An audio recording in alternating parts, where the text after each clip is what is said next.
नमस्कार बंधुगण कबीर घर को आपण मान स्वागत।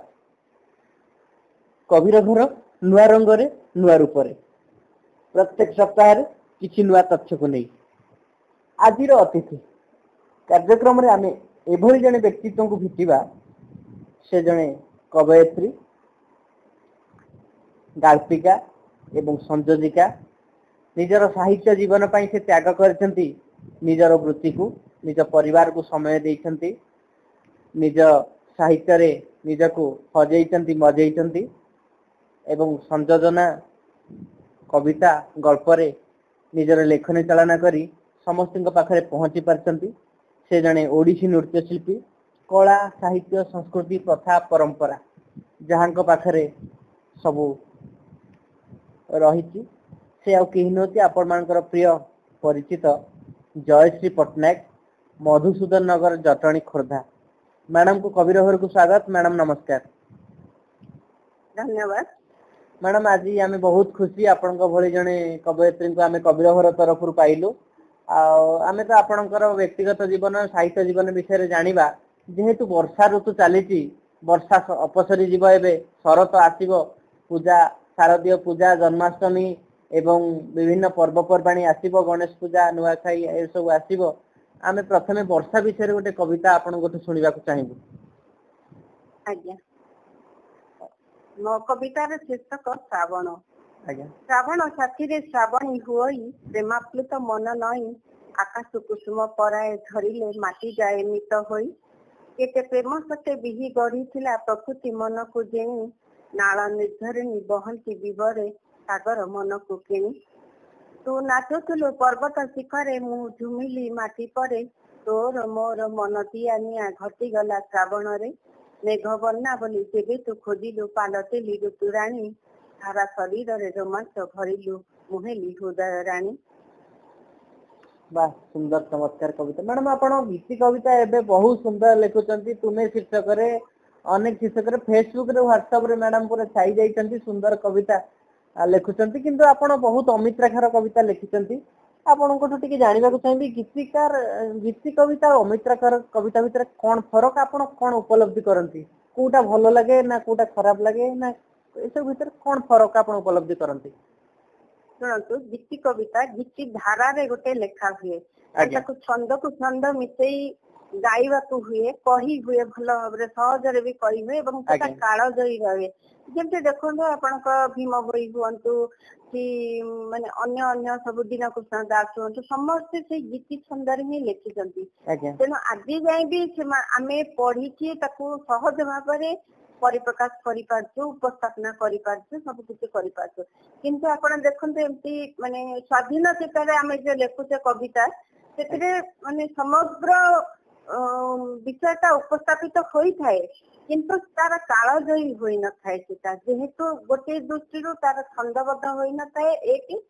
दुई रे सेटा मन रही पारेनी तृतीय रे जेते जहा कले मध्य तार माधुर्य न थाए माने लालित्य न थाए जेमते कि गीति कवितार भाबरे लालित्य माने आपण कहउछंती जेहु माने बड़ समाज रो बड़ पंडा बोलाउछंती समाज संवाद धरित्र प्रमेय विभिन्न खबर कागज रे जहां को लेखा शिरोमंडन करूची से कविता रसहीन गंधहीन एवं मूल्यहीन की ना ना रसहीन गंधहीन तो एठी कथा पड़ीनी कथा पड़ीची माने गीति कविता आउ आपनकर माने स्वाधीन कविता ए दुटा भितर कथा पड़ीची माने गीति कविताटा मने रही पारे ये करि पारे सते तार लालित्य थाए हां अथिता काल जई होई कि मध्य थाए किंतु एइटा कोन या भितर एइटा या देहरे ये स्वतंत्र कि ता देहरे स्वतंत्र ता स्थान रे सी बड़ या स्थान रे यदि आपन को गोटिए को बाछवा को कोहा जाय मैडम आपन को कविता को बेसी श्रेय देबे। मो सब को प्राधान्य देबी सब को प्राधान्य देबी जेहेतु एटा साहित्य संस्कृति कथा तेनु सब प्रकार कविता को मु प्राधान्य देबी सेमिते किछि नाइ कि मो पाखरे एटा छोट सेटा बड़ जेंति घरे पांचटा पिला अछंती पांचटा पिला निश्चय समस्त कर किछि हां एनो आपण जने साहित्यिका भलो कविता लेखंती आपण मन मध्य बहुत संयोजना करंती आपनकर बहुत जगह में संयोजना देखिछि आपण जने भलो संयोजिका ए संयोजना क्षेत्र प्रति आपनकर केमती मन बळिला से विषय टिके बंधु मान निश्चय जानिबा को चाहिबे। ମୁଁ ତ ଲେଖୁଥିଲି ମତେ ବହୁତ ଅନୁଷ୍ଠାନ ଡାକିଲେ କହିଲେ ମ୍ୟାଡାମ ଆପଣ ସଂଯୋଜନା କରିବେ ଆପଣଙ୍କ ଭଏସ ବହୁତ ଭଲ ଆଉ ଆପଣ ବି କହିପାରନ୍ତି ତେଣୁ ସଂଯୋଜନା କରିବା ପାଇଁ ମତେ ବହୁତ ଅନୁଷ୍ଠାନ ଡାକିଛନ୍ତି ଗୋଦାବର୍ଷ ଡାକିଛି ଭୁବନେଶ୍ୱର ସାରସ୍ୱତ ସମାଜ ଡାକିଛି ପୁରୀ ଡାକିଛି ତାପରେ ଏକାମ୍ର ପୁସ୍ତକ ମେଳା ସିଏ ବି ଡାକିଛି ଏମିତି ଗୁଡାଏ ଜାଗା ମୁଁ ଯାଏ ସଂଯୋଜନା କରିବା ପାଇଁ। ଏମିତି କିଛି କବିତା ଆପଣ ବହୁତ ସଂଯୋଜନା କରିଛନ୍ତି? ଯିଏ କବି ଯିଏ ଲେଖେ ସେ ସଂଯୋଜନା କରିପାରିବ ସେମିତି କିଛି ବୃହତ୍ତର ଲକ୍ଷ୍ୟ ନାହିଁ ଯେ ହଁ ସଂଯୋଜନା କଲେ ଆମେ ବଡ କବି ହେଇଯିବୁ ସେମିତି ବି କିଛି ନାହିଁ। ଯେହେତୁ ସମାଜର ଗୋଟେ ସେବା ଆମେ କରୁଛୁ ତେଣୁ ଆମେ ସଂଯୋଜନା କରୁ। ଆପଣଙ୍କ ପ୍ରିୟ କବିଙ୍କର କିଛି ଗୋଟିଏ କବିତା ଆମେ ଶୁଣିବାକୁ ଚାହିଁବୁ ଯାହାଙ୍କର କବିତା ଆପଣ ପଢି କବିତା ସଂଯୋଜନା କରନ୍ତି? ପ୍ରିୟ କବି ସେମିତି ବୋଲିକି ତ କିଛି ନାହିଁ ସମସ୍ତେ ମୋର ପ୍ରିୟ କବି ଏମିତି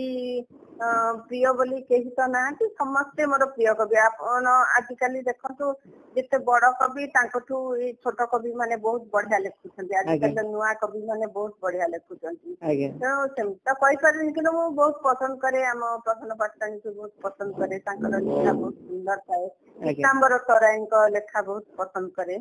ଆଉ ମାନେ ଯୋଉ ଲେଖାରେ କି ଆପଣ ଗୋଟେ କିଛି ପାଇବେ ମାନେ ଗୋଟେ ବିଷୟ କିମ୍ବା ଯୋଉ ଜିନିଷଟା ଆପଣ ଖୋଜୁଥିବେ ସେଇ ଜିନିଷଟା ପାଇବେ ଆଉ ତାଙ୍କର ଭାବ ଏତେ ସୁନ୍ଦର ଥାଏ ମାନେ ସେ ଜିନିଷ ସେ ଗୀତି ଛନ୍ଦରେ ଲେଖି ନଥାନ୍ତି ସ୍ୱାଧୀନ ଭାବରେ ଲେଖିଥାନ୍ତି କିନ୍ତୁ ଏତେ ସୁନ୍ଦର ତାଙ୍କ ଭିତରେ ଥାଏ ନିଜକୁ ବି ମନେ ପଡେ କି ତା ଭିତରେ ମଜିଯିବି କି। ନିଶ୍ଚିତ ଆପଣ ତ ଜଣେ ସୁସଂଯୋଜିକା ଆମେ ପସନ୍ଦ ପାଟ୍ଟଶାଣୀଙ୍କର କିଛି କବିତା ମନେ ଅଛି ଟିକେ ଆମ ବନ୍ଧୁ ମାନଙ୍କୁ ଜଣେଇବେ ସଂଯୋଜନା ମାଧ୍ୟମରେ? ନା ମୋର ତ ଏବେ କିଛି ମନେ ନାହିଁ ମୁଁ କାରଣ ମୁଁ ବର୍ତ୍ତମାନ ଭୁବନେଶ୍ୱରରେ ରହୁଛି ଜଟଣୀରେ ମୋର ସବୁତକ ପୁସ୍ତକ ବହି ମାନେ ଆପଣଙ୍କ ଅଭିଧାନ ସବୁତକ ଜଟଣୀରେ ଛାଡିଦେଇ କିଛି କଥା ନାହିଁ ମ୍ୟାଡାମ ଆମେ ଆପଣଙ୍କଠୁ ଅନ୍ୟାନ୍ୟ କବିତା ଶୁଣିବା। ଆପଣଙ୍କ ସାହିତ୍ୟ ଜୀବନ କେମିତି ଆରମ୍ଭ ହେଇଥିଲା ଏଥିପାଇଁ ଆପଣଙ୍କୁ କି ପ୍ରେରଣା ଦେଇଥିଲେ? ସାହିତ୍ୟ ଜୀବନ ମୋର ମୁଁ ଯେତେବେଳେ ସ୍କୁଲରେ ପଢୁଥିଲି ଆମର ରେଲୱେ ଅନୁଷ୍ଠାନ ରେଲୱେ ସ୍କୁଲରେ ମୁଁ ପଢୁଥିଲି ସେତେବେଳେ ଆମେ ଡିବେଟ ଏଇ ସବୁ ଆମର ଶନିବାର ଦିନ ଗୋଟେ କ୍ଲାସ ଥାଏ କିଛି ନା କିଛି କୁହନ୍ତି ସବୁ ମାନେ ଆମର ତର୍କ କ୍ଲାସ ଗୋଟେ ଥାଏ ଏବଂ ଅନ୍ୟ ଜାଗାକୁ ମଧ୍ୟ ଅନ୍ୟ ସ୍କୁଲକୁ ମଧ୍ୟ ଆମକୁ ପଠାଯାଏ ମାନେ ତର୍କ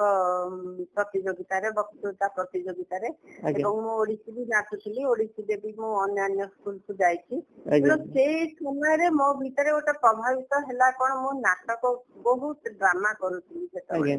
ଯୋଉ ଆପଣଙ୍କ ଦୁଷ୍ମନ୍ତ ଶକୁନ୍ତଳା ଯୋଉଟା ଆଉ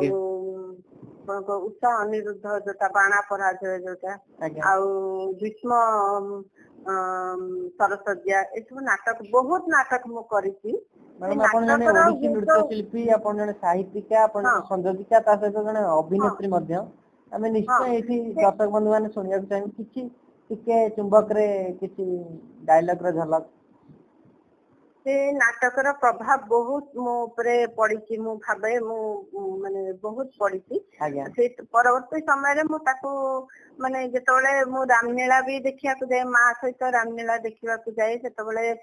ଫୁଲମାଳ ଏମିତି ଗୁନ୍ଥିକି ମୋର ବହୁତ ମାନେ ଆଗ୍ରହ ଥାଏ ସେ ରାମଲୀଳା ଦେଖିକି ଆସେ ମୁଁ ମନକୁ ମନ କଣ କଣ କଣ କଣ ସବୁ ଲେଖିଦିଏ ମା ପଚାରିବା ତୁ କଣ ଲେଖୁଛୁ ମୁଁ କହିଲି ମୁଁ ଗୋଟେ ଡାଇଲଗ ଲେଖୁଛି ମା କହିବ କଣ ତୁ ଲେଖୁଛୁ ମୁଁ କହିଲି ମୋ ମନକୁ ମନ ରାବଣ ବଧ ମୁଁ ଲେଖୁଛି ହେଲା ଦେଖିବୁ ପଢିବୁ ଏମିତି ବୋଲି କହେ ତାପରେ ଯେତେବେଳେ ମୁଁ ପୁରା ଗୋଟେ ଖାତା ଲେଖିଦେଇଛି ମା ସେତେବେଳେ କହିଲା କି ତୁ ଏମିତି ଲେଖିଦେଇ ପାରିଲୁ ମୁଁ କହିଲି ହଁ ଲେଖିଦେଇ ପାରିଲି ଆଉ ତ ରାମଲୀଳା ଦେଖିକି ଆସିଥିଲି ମୁଁ ମୋର ନିଜେ ନିଜେ ଗଣିତ ଯେମିତି ପିଲା ଯେମିତି ଫିଲ୍ମ ଦେଖି ଆସି ଘରେ ଯେମିତି କଣ କରିଦିଅନ୍ତି ସେଇଭଳିଆ ଆଉ କଣ ମୁଁ ଲେଖି ଚାଲିଥିଲି ତାର ପରବର୍ତ୍ତୀ ସମୟରେ ତାର ପ୍ରଭାବ ପଡିଛି ମୋ ଲେଖା ଉପରେ ବହୁତ ପ୍ରଭାବ ପଡିଛି ଆଉ ସେଇ ଦୃଷ୍ଟିରୁ ମୁଁ ଲେଖି ଚାଲିଛି ଆଉ କଣ। ମ୍ୟାଡାମ ଆପଣ ଆକାଶବାଣୀରେ ନିଜକୁ ସକ୍ରିୟ ରଖନ୍ତି ନାରୀ ମହଲ କୁହନ୍ତୁ ମୋ ପସନ୍ଦ କୁହନ୍ତୁ ଯୁବବାଣୀ କୁହନ୍ତୁ ଆପଣଙ୍କ ଚିଠି କୁହନ୍ତୁ ଆପଣ ସବୁଥିରେ ପତ୍ର ଦିଅନ୍ତି ଏବଂ ଆପଣ କବିତା ପଢନ୍ତି ଆକାଶବାଣୀ ପ୍ରେମରେ କେବେଠୁ ପଡିଲେ? ଆକାଶବାଣୀ ମୁଁ ମୋର ମନେ ହଉଛି ମୁଁ 89-90 ବେଳକୁ ମୁଁ ଆକାଶବାଣୀ ସହିତ ବହୁତ ଓତପ୍ରୋତ ଭାବରେ ଜଡିତ ଥିଲି ବହୁତ ମାନେ ଜୟପୁର ବ୍ରହ୍ମପୁର ଆଉ କଟକ ରେଡିଓ ଷ୍ଟେସନ ଯୁବବାଣୀ ଆଉ ସେତେବେଳେ ଗୋଟେ ମୟୂଖ କାର୍ଯ୍ୟକ୍ରମ ହଉଥିଲା। ମୟୂଖ କାର୍ଯ୍ୟକ୍ରମରେ ବି ମାନେ ଗପ ଏବଂ କବିତା ଏସବୁ ଦିଆଯାଏ। ସେଇ ଗପ ଏବଂ କବିତାକୁ ମୁଁ ବହୁତ ସ୍ଥାନ ପାଇଛି। ଆଉ ଜୟପୁରରେ ମଧ୍ୟ ଗୋଟେ ସ୍ପେଶିଆଲ ଇଏ ଥାଏ, ସେଠାରେ ବି ମୁଁ ସ୍ଥାନ ପାଇଛି। ଆଉ ବ୍ରହ୍ମପୁରରେ ମୁଁ ଯେତେବେଳେ MD କରୁଥିଲି ସେ ମୁଁ ବହୁତ ଗୀତ ଏବଂ କବିତା ସବୁ ଦେଇଛି, ମୋର ବହୁତ ସ୍ଥାନ ପାଇଛି। ମ୍ୟାଡାମ ଆପଣ ଏତେ ଶିକ୍ଷାଗତ ଯୋଗ୍ୟତା ହାସଲ କଲେ, ବୃତ୍ତିଗତ ଜୀବନ ତ୍ୟାଗ କରି ସାହିତ୍ୟରେ ଏବଂ ପରିବାରକୁ ସମୟ ଦେଇଛନ୍ତି, ଏଥିପାଇଁ କେବେ ଦୁଃଖ ଆସେ ମନରେ? କଣ ପାଇଁ? ଏ ସାହିତ୍ୟକୁ ଆଗେଇ ନେବା ପାଇଁ ନିଜକୁ ସମୟ ଦଉଛନ୍ତି, ପରିବାର ପାଇଁ ସମୟ ଦଉଛନ୍ତି, ଆଉ ବୃତ୍ତିଗତ ଜୀବନକୁ ଆପଣେଇ ପାରୁନାହାନ୍ତି। ସାହିତ୍ୟ ଜୀବନ ହଉଛି ଅଲଗା, ଏଇଟା ଆମେ ସମାଜ ପାଇଁ ସେବା କରୁଛୁ। ତେଣୁ ଏଇଟା ହଉଛି ଆମ ନିଜସ୍ୱ ଆଗ୍ରହ ନେଇକି ଆମେ ଲେଖିବୁ। ତା ମାନେ ନୁହଁ ଯେ ଆମେ ଘରର କାମ ଦାମ ସବୁ ପକେଇ ଦେଇକି ଆମେ ସାହିତ୍ୟ ଚର୍ଚ୍ଚା କରିବୁ ଯଦି, ତାହେଲେ ଆଉ ଗୋଟେ ଗାଳି ବୋଧେ ତଳେ ପଡିବନି, ସେଇଆ ଲାଗେ। ତେଣୁ ସବୁ କାମ କରି ମତେ ଉଠିବାକୁ ପଡେ, ଭୋର 4ଟାରେ ଉଠିବାକୁ ପଡେ। ସବୁଦିନ ମୁଁ ମୋର ରୁଟିନ ବନ୍ଧା ଜୀବନ, ମୁଁ ଭୋର 4ଟାରେ ଉଠିବି। ଯେତେ ଡେରିରେ ଶୁଏ, 12ଟାରେ ଶୁଏ କିମ୍ବା 11ଟାରେ ଶୁଏ, ସେଟା ମାନେ ନଥାଏ। କିନ୍ତୁ ମୁଁ ରାତି 4ଟାରୁ ଉଠିବା ଥୟ। ଉଠି ମୁଁ ତାକୁ ଲେଖା ଲେଖି କରେ 6ଟା ଯାଏଁ, କିମ୍ବା ପଢାପଢି ଯାହା ଥାଏ ମୁଁ 6ଟା ଭିତରେ କମ୍ପ୍ଲିଟ କରେ। କମ୍ପ୍ଲିଟ କଲା ପରେ ମୁଁ ମୋର ଲାଗେ କାମରେ। ତେଣୁ ମତେ କିଛି ଅସୁବିଧା ହୁଏନି। ଆଉ କଣ, ମତେ 6ଟା ବେଳକୁ ମୋର ମନେ ପଡୁଛି ମ୍ୟାଡାମ, ଆମର ମା ମତେ ସବୁବେଳେ କୁହେ, ନୀତି ପ୍ରଭାତରୁ ଉଠିଣ ବିଦ୍ୟା କଲେ ପଠନ, ସରସ୍ୱତୀ ମା ଦିଅନ୍ତି ହର୍ଷରେ ବିଦ୍ୟାଦାନ। ସେଇ କଥାକୁ ଆପଣ ଅକ୍ଷର ଅକ୍ଷର ପାଳନ କରୁଛନ୍ତି, ବହୁତ ସୁନ୍ଦର କଥା। ଆଉ ଗୋଟିଏ କବିତା ଆପଣଙ୍କଠୁ ଶୁଣିବାକୁ ଚାହିଁବୁ। ଆଜ୍ଞା। ହଁ ହଁ, ଆଉ ଗୋଟେ କବିତା, ମୁଁ ସେଇଟା ତ ଗୀତି କବିତା ଧାରାରେ ପଢିଲି, ଏଇଟା ପଢୁଛି ଆଉ ଗୋଟେ କବିତା।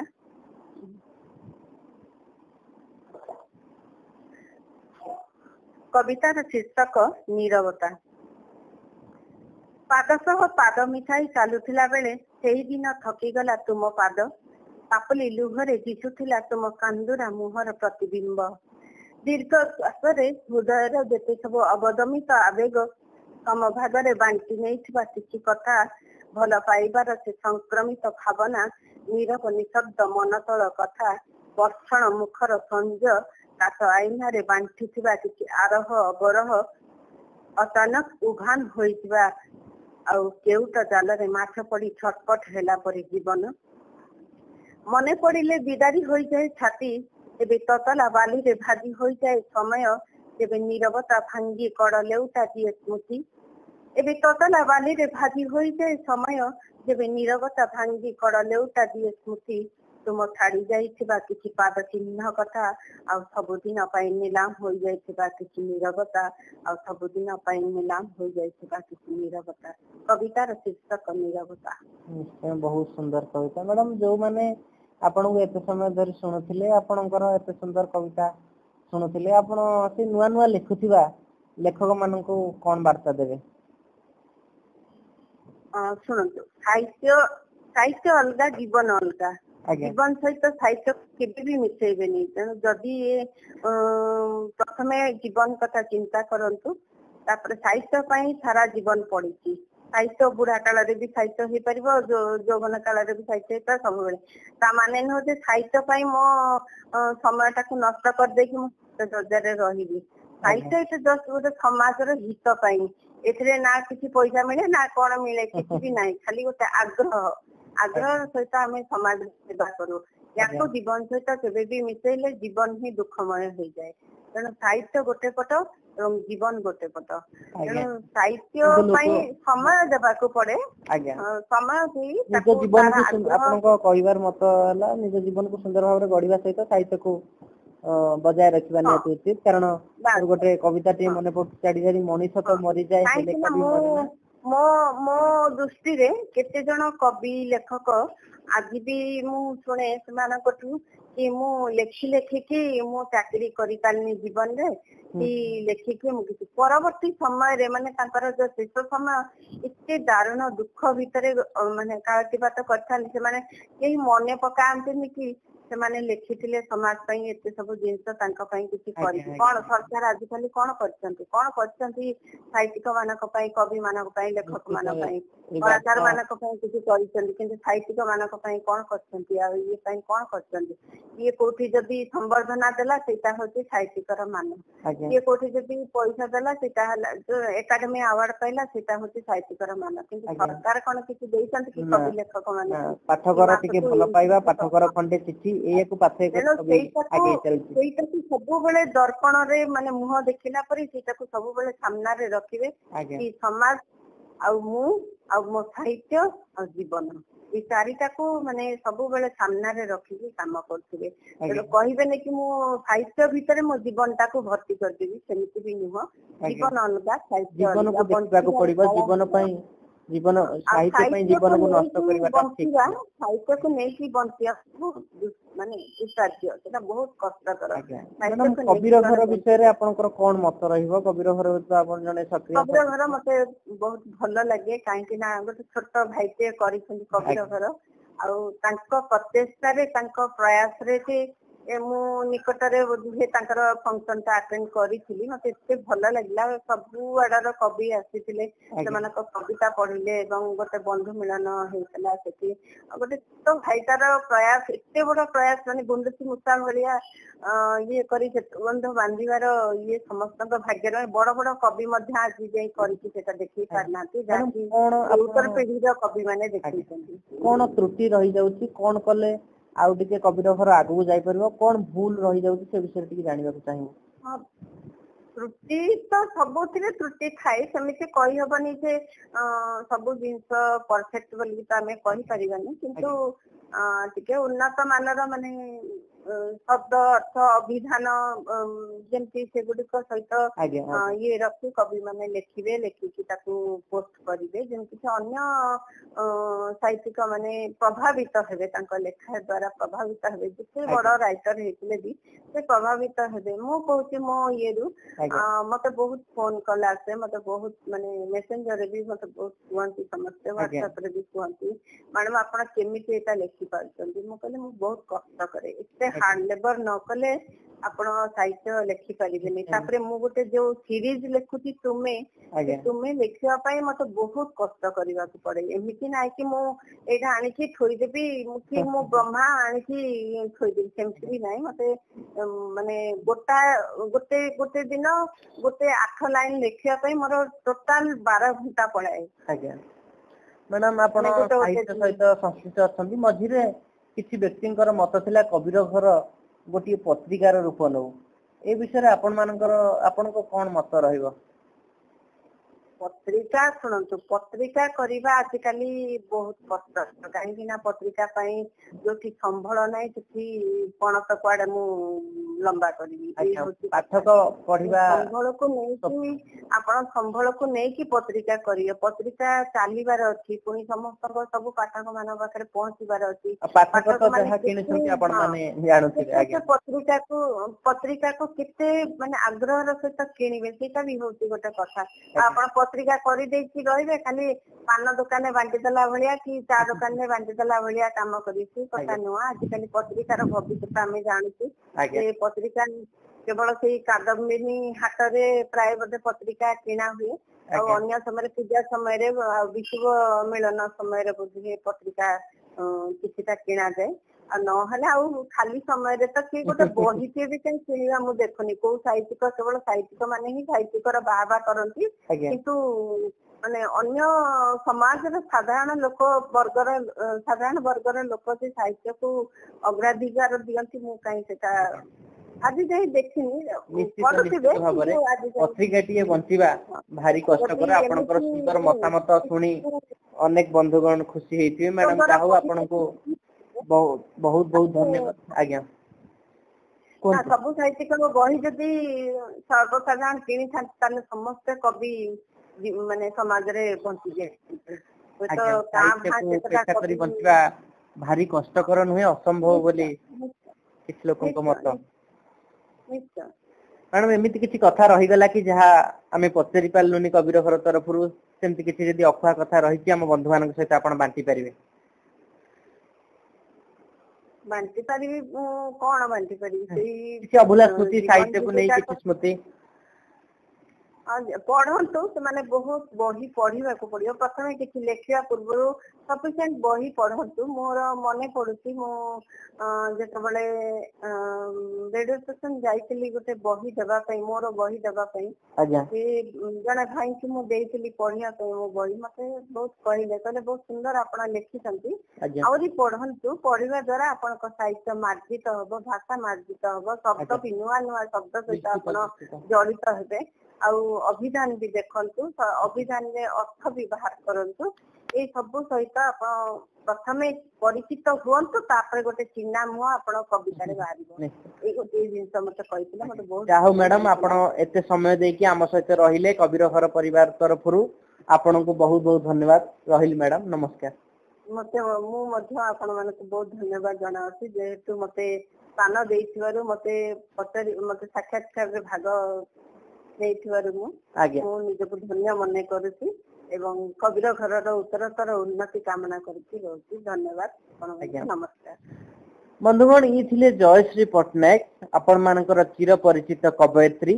ସଂଯୋଜିକା ଓଡିଶୀ ନୃତ୍ୟଶିଳ୍ପୀ ଏବଂ କବିତା ଗଳ୍ପ ଲେଖିବାରେ ମାହିର ଆଜିର ଅତିଥି କାର୍ଯ୍ୟକ୍ରମରେ ଆମେ ଭେଟିଲେ ଜୟଶ୍ରୀ ପଟ୍ଟନାୟକ ମ୍ୟାଡାମ କୁ ପୁଣି ଆସନ୍ତା କାଲି ଆମେ ଭେଟିବା ଆଉ ଜଣେ ଦ୍ୱିତୀୟ ଈଶ୍ୱର ସାହିତ୍ୟିକ କିମ୍ବା ସାହିତ୍ୟିକାଙ୍କୁ ସେତେ ପର୍ଯ୍ୟନ୍ତ ଆପଣ ମାନେ ଅପେକ୍ଷା କରିଥାନ୍ତୁ ଏମିତି କବିର ଘର ସହିତ ରହିଥାନ୍ତୁ ମତେ ବିଦାୟ ଦିଅନ୍ତୁ ରହିଲି ଆଜ୍ଞା ନମସ୍କାର।